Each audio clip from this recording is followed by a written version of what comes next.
तो चलिए आज के टॉपिक में हम लोग बात कर लेते हैं नेक्स्ट पार्ट, यानी कि जो अपना पैसिव ट्रांसपोर्ट है उसका नेक्स्ट टाइप कौन सा है। तीन टाइप्स उसके होते हैं, तीन टाइप्स थे। एक अपना था क्या, डिफ्यूजन, एक था फैसिलिटेटेड डिफ्यूजन, और थर्ड क्या था, ऑस्मोसिस। ये तीन चीजें हैं। पैसिव ट्रांसपोर्ट ये तीन तरीके से कंप्लीट होता है, तीन अलग अलग टाइप्स हैं इसके। डिफ्यूजन हम लोगों ने पढ़ लिया है, अभी हम लोग पढ़ लेते हैं फैसिलिटेटेड डिफ्यूजन, उसके बाद हम लोग ऑस्मोसिस को देखेंगे। तो फैसिलिटेटेड डिफ्यूजन क्या है, जैसा कि नाम बता रहा है खुद में, फैसिलिटेटेड डिफ्यूजन।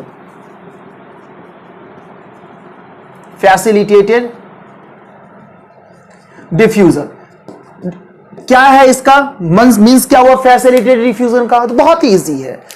ये एक ऐसा डिफ्यूजन है, मतलब जो नॉर्मल प्रोसेस से जो चीजें हैं, सब्सटेंस है, मॉलिक्यूल्स है, वो ट्रांसपोर्ट नहीं हो पाई, उनको क्या किया गया है, फैसिलिटेट किया गया है। एक अलग प्रकार की सुविधा दी गई है कि तुम ठीक है ऐसे नहीं जा पाए इनसाइड, तो ठीक है तुम इस तरीके से अब जा सकते हो। चलो तुम्हारे लिए मैंने मोटर गाड़ी लगा दिया है, मैंने तुम्हारे लिए एक व्हीकल दे दिया है, इस पे चढ़ के तुम चले जाओ। तो ये फैसिलिटेट करना डिफ्यूजन का मतलब, ये डिफ्यूजन की तरह दिखने वाला एक टाइप है, जो कि जिस सब्सटेंसेस जो डिफ्यूजन के द्वारा ट्रांसपोर्ट नहीं हो पाई है उनको एक फैसिलिटेट किया गया है। यानी कि यहां पर मेम्ब्रेन प्रोटीन उनको प्रोवाइड किया गया है कि मतलब अक्रॉस द मेम्ब्रेन प्रोटीन तुम मूव कर सकते हो, मेम्ब्रेन प्रोटीन के जरिए तुम इस पार से यानी आउट से इन के तरफ मूवमेंट तुम्हारा हो सकता है। यानी अगर इसके बारे में हम बात करें, इनको क्या किया गया है, फैसिलिटेट किया गया है, facilitated with membrane protein, membrane protein, ठीक है। ये होता क्या है, जब ये पैसिव ट्रांसपोर्ट का टाइप है तो जितने भी इसमें डायरेक्शंस होंगे, जितने भी इनके कैरेक्टरिस्टिक्स होंगे, सारे होंगे पैसिव वाले। यानी ये जो मूव करेगा, इसमें जो मूवमेंट किसका होगा, मॉलिक्यूल्स का होगा एंड आयंस का मूवमेंट होगा, ठीक है। मॉलिक्यूल्स जो होते हैं वो अपने आप में दो टाइप के होते हैं, एक होते हैं नॉन पोलर और एक हो जाते हैं पोलर मॉलिक्यूल्स। पोलर मॉलिक्यूल्स हो जाते हैं, ठीक है। नॉन पोलर हो गए, पोलर मॉलिक्यूल्स आ गए। तो ये जो है मूवमेंट में हेल्प करता है, किसके जरिए, फैसिलिटेटेड डिफ्यूजन के जरिए जो है सारी चीजें मूव होती है। कॉन्सेंट्रेशन ग्रेडियंट क्या रहेगा, अगर हम बात करें तो अकॉर्डिंग टू कॉन्सेंट्रेशन ग्रेडियंट ये भी काम करता है, यानी कि हाई कॉन्सेंट्रेशन से हाई टू लो कॉन्सेंट्रेशन जाएगा, लो कॉन्सेंट्रेशन की तरफ चीजें मूव करेगी। अब पैसिव क्या कह रहा है, हाई से लो की तरफ तो मूव करेंगे, बट क्या उसके दौरान एनर्जी की जरूरत पड़ेगी, तो नहीं। पैसिव अपना पहले ही बोल दे रहा है कि इसमें एनर्जी का रिक्वायरमेंट नहीं है, नो एनर्जी रिक्वायर्ड। अब क्या रीजन है, रीजन के बारे में समझ ले कि फैसिलिटेटेड डिफ्यूजन जो होता है, क्या कुछ स्पेसिफिक रीजन है जो कुछ सब्सटेंसेस को, कुछ मॉलिक्यूल्स को, आयंस को अंदर जाते क्यों नहीं जा पाते हैं वो डिफ्यूजन के जरिए, या क्यों नहीं जा पाते हैं किसी अदर प्रोसेस के जरिए जो उनके लिए फैसिलिटेटेड डिफ्यूजन करना पड़ता है।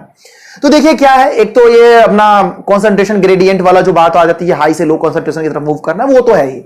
अब हम दूसरे क्राइटेरिया के बारे में बात करें तो क्या होता है, कुछ मॉलिक्यूल्स होते हैं, जैसे कि मैंने बताया था डिफ्यूजन वाले प्रोसेस में, कि अगर ये हाइड्रोफिलिक जो लिपिड परमिएबल होते हैं, खास करके कुछ मॉलिक्यूल सब्सटेंसेस जो होते हैं अगर लिपिड परमिएबिलिटी को शो करते हैं तो वो इजीली मूव कर सकते हैं, ठीक है। लेकिन हाइड्रोफिलिक अगर हो गए तो फिर उनको जो क्या हो जाएगा, प्रॉब्लम हो सकता है, वो जल्दी इंटर नहीं कर सकते हैं, बहुत ही इजीली इंटर करने के लिए प्रॉब्लम क्रिएट कर सकते हैं, नहीं हो पाएंगे, एटलीस्ट ऐसा समझ लीजिए। तो जो हाइड्रोफिलिक मोइटी वाले होंगे उनको मूवमेंट के लिए खास करके जो एक स्पेशल मेम्ब्रेन प्रोटीन की जरूरत पड़ती है, वो ऐसी नॉर्मल तरीके से हाई से लो कंसंट्रेशन की तरफ outside of plasma membrane inside to cell नहीं जा सकते हैं, इसीलिए जो उनके लिए स्पेशल टाइप का जो है करियर प्रोटीन, मेम्ब्रेन प्रोटीन जो है प्रोवाइड किया जाता है, ठीक है। कौन से वाले, किस टाइप के मॉलिक्यूल्स को, तो वो वैसे मॉलिक्यूल्स जो कि हाइड्रोफिलिक मोइटी के होंगे, उनके लिए ये फैसिलिटी प्रोवाइड की जाती है कि वो इजीली जो है मूव कर सकते हैं। अब ये कैसे मूव करते हैं उसके बारे में हम देख लेते हैं। देखिए क्या होता है कि अगर हम बात करें इसके बारे में तो मूवमेंट होता कैसे, कैसे चीजें जाती हैं। तो देखिए मान लेते हैं कि ये अपना प्लाज्मा मेम्ब्रेन का लेयर है, ये आउटसाइड है और ये हमारा इनसाइड है प्लाज्मा में। ये सेल के अंदर का पार्ट है, ये बाहर का पार्ट है, ठीक है। अब यहां पे क्या होगा, ये चीजें तो आपको पता ही है। ये जो अपना हाइड्रोफिलिक हाइड्रोफोबिक होता है, हेड वाला पार्ट जो है, ये राउंड कलर का जो बना है, ये होता है हाइड्रोफिलिक नेचर का, और जो टेल वाला पार्ट होता है वो होता है हाइड्रोफोबिक नेचर का। थोड़ा सा और नजदीक कर दूं इसे मैं,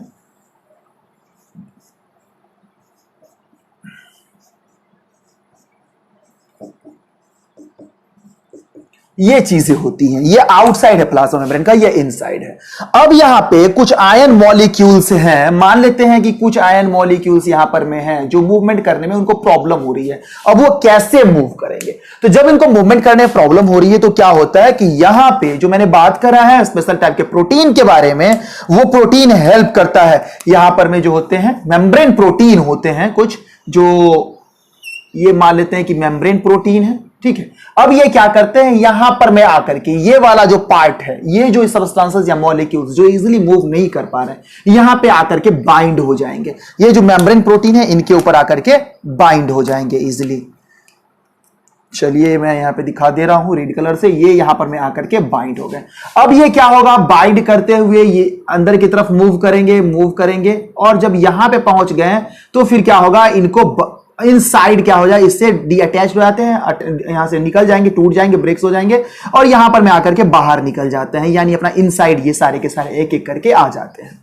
तो ये जो प्रोसेस है, यानी कि आप अगर आउटसाइड से इनसाइड आना चाहते हैं तो इस करियर प्रोटीन के जरिए इसमें बाइंड हो जाइए, बंध जाइए, फिर इनका जो मूवमेंट होगा उनके जरिए आप नीचे की तरफ, अंदर की तरफ, ये आपको मूव कर देगा, इनसाइड आपको लेकर के चलाएगा। तो ये एक्चुअली इनका जो है सबसे मेन पार्ट है जो हेल्प करते हैं, ठीक है। तो इसमें जो है एनर्जी की जरूरत नहीं है। लेकिन एक चीज खास करके मैं बात करना चाहूंगा कि जब मैं बात कर रहा हूं करियर प्रोटीन के बारे में, यहां पे प्रोटीन मॉलिक्यूल्स है, ठीक है। तो जब मैं हम लोग डिफरेंसेस देख रहे थे तो मैंने बताया था कि जो एक्टिव एंड पैसिव ट्रांसपोर्ट में ये कुछ इनहिबिटर होते हैं या टेम्परेचर जो क्या करते हैं, इनहिबिट करते हैं या उनसे अफेक्टेड हो जाता है एक्टिव ट्रांसपोर्ट, और पैसिव ट्रांसपोर्ट नहीं होता, ऐसा मैंने बताया था। लेकिन पैसिव ट्रांसपोर्ट का जो ये टाइप है फैसिलिटेटेड डिफ्यूजन, जहां पे करियर प्रोटीन की जरूरत हो रही है, तो प्रोटीन है, प्रोटीन तो टेम्परेचर से अफेक्टेड होगा, इवन की जो हमारा इनहिबिटर है उससे भी अफेक्टेड होगा। तो ये पॉइंट अगर हम यहां पे लिखना चाहे तो ये लिख सकते हैं कि जो अपने फैसिलिटेटेड डिफ्यूजन वाले हैं वो क्या होते हैं, अफेक्टेड और influenced with temperature and inhibitor,